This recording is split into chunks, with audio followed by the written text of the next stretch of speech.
Tu devrais plus travailler les référencements de ta chaîne et essayer d'avoir des titres plus accrocheurs.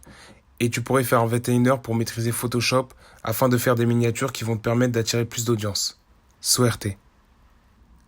Sounds like a good idea.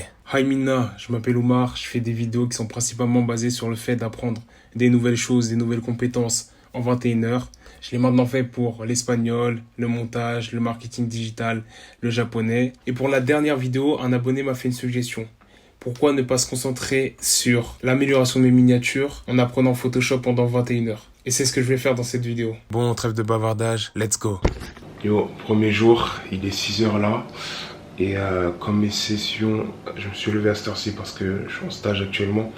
Et comme mes sessions durent environ 3 heures, j'étais obligé, sinon je pouvais pas le faire. Je vais bosser que sur l'interface en particulier, comprendre les différents outils, comprendre à quoi sert tel ou tel truc.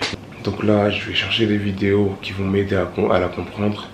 Et voilà, donc le premier jour, ça va être ça. Auparavant, j'avais déjà utilisé Photoshop pour faire ma première vidéo. C'était pour mettre les titres animés. Mais par contre, pour mes miniatures, je préférais utiliser Canva. Parce que c'est une interface qui, même si elle était plus limitée, elle était beaucoup plus simple à comprendre. Alors que Photoshop, quand j'allais dessus, je comprenais rien du tout. Mais là, c'est bon, c'est la 6e vidéo. Il est temps d'évoluer. Donc la vidéo que j'ai choisie dure 3 heures. Elle a 7,8 millions de vues.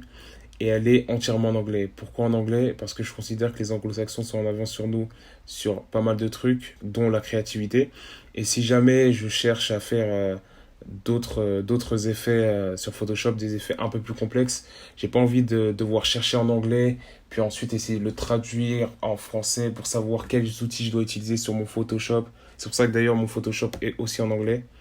Donc voilà, et c'est exactement ce que je cherchais. Elle m'a permis de lier la théorie à la pratique en permettant de mettre en application tous les outils qu'il me montrait. Ajuster les tons d'une image, régler sa résolution, prendre l'objet d'une image et l'intégrer sur un autre fond. Et je sais pas pour vous, mais c'est toujours quand j'ai commencé à m'intéresser à quelque chose que je me suis rendu compte que c'était pas si compliqué que ça en fait. Et quand on n'a jamais fait ça et qu'on voit juste comment les créateurs, les artistes font leur œuvre, guillemets, tu te dis, purée, ça doit être compliqué de faire tout ça. Bon, ça m'a pris 2 jours et demi pour finir la vidéo. Je pensais pas que ça allait prendre autant de temps, mais honnêtement, je regrette pas du tout de l'avoir faite parce que je dirais qu'elle m'a appris 20% de ce que tu peux faire sur Photoshop, mais avec ces 20%, je peux faire 80% des choses qui m'intéressent. Donc, je la recommande à tous ceux qui veulent débuter sur Photoshop et qui veulent un truc complet dès le départ. Vous savez, j'ai une conversation avec des potes à moi où on fait que se clasher. Et j'ai réalisé que maintenant que j'ai bien avancé sur Photoshop, ils sont morts. Ils sont morts. Morts. Mais bon, c'est pas pour ça que j'apprends Photoshop. Je l'apprends pour la chaîne. Ça, c'est juste un petit plus. Donc après avoir fini la première vidéo, je suis tombé sur une autre vidéo qui se concentrait sur comment donner certains effets au texte. Donc tu pouvais donner des effets, tu sais, faire ressortir le texte, donner un effet genre liquide, le plaquer contre un mur, donner un effet 3D, etc. Et je pense qu'au-delà même du fait que ça pourra beaucoup m'aider pour faire mes miniatures, si jamais je veux créer des designs plus tard, ça pourra beaucoup me servir. Yo, 5e jour. Aujourd'hui, on va être dans la créativité. Je compte pas trop toucher à Photoshop. Du coup, je vais imaginer à quoi pourrait ressembler la miniature. Donc ça va se passer à la fois dans ma tête et en regardant d'autres miniatures sur YouTube pour pouvoir m'inspirer. Donc let's go.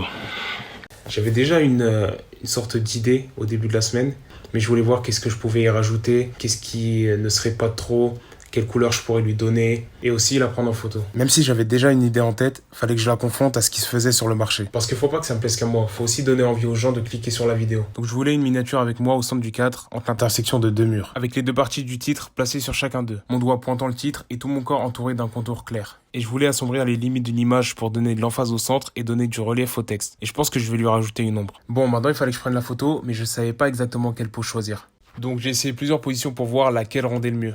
Et je pense que celle-ci fera l'affaire. Ce que j'ai vu était largement suffisant pour créer quelque chose de quali. Je parle vraiment comme un mec d'école de commerce. La photo prise, fallait maintenant que je la monte pour lui donner l'effet souhaité. Le plus difficile en fait, c'était de ne pas en faire trop. Être dans le juste milieu entre la qualité et la quantité des choses que je vais implémenter dans ma miniature. Premièrement, on va s'occuper du titre. Je pense que 21 heures pour améliorer mes miniatures, ça pourrait le faire.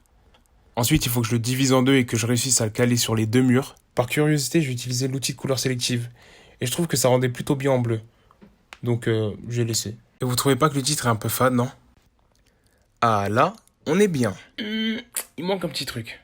Ouais, là c'est mieux. Mais comme j'hésitais entre deux miniatures, j'ai aussi demandé à des amis pour savoir ce qu'ils en pensaient. Pour moi, c'est la 2. La 1, je suis pas trop fan.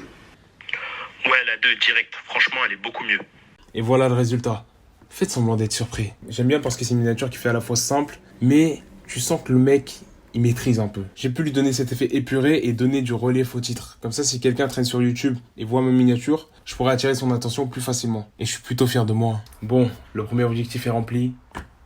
I like it. Maintenant, c'est à vous de me faire savoir ce que vous en pensez. J'attends vos retours avec impatience dans les commentaires, donc faites-les moi savoir. En tout cas, je recommande à tout le monde de se former sur Photoshop. Ça peut vous servir professionnellement pour les gens qui veulent faire du design, des entrepreneurs qui veulent lancer leur marque. Ça peut devenir votre passe-temps. Imaginons que vous voulez créer une chaîne YouTube pour faire des miniatures. Ça va vous servir. Ça va vous servir. Dédicace à Ali qui m'a inspiré pour faire cette vidéo. D'ailleurs, si vous avez des recommandations de vidéos, faites-le moi savoir dans les commentaires. En tout cas, merci à ceux qui ont regardé cette vidéo jusqu'à la fin. N'oubliez pas de la liker, de la partager, commenter. Donnez-moi de la force en fait. Donnez-moi de la force. Et à bientôt peut-être pour une prochaine vidéo.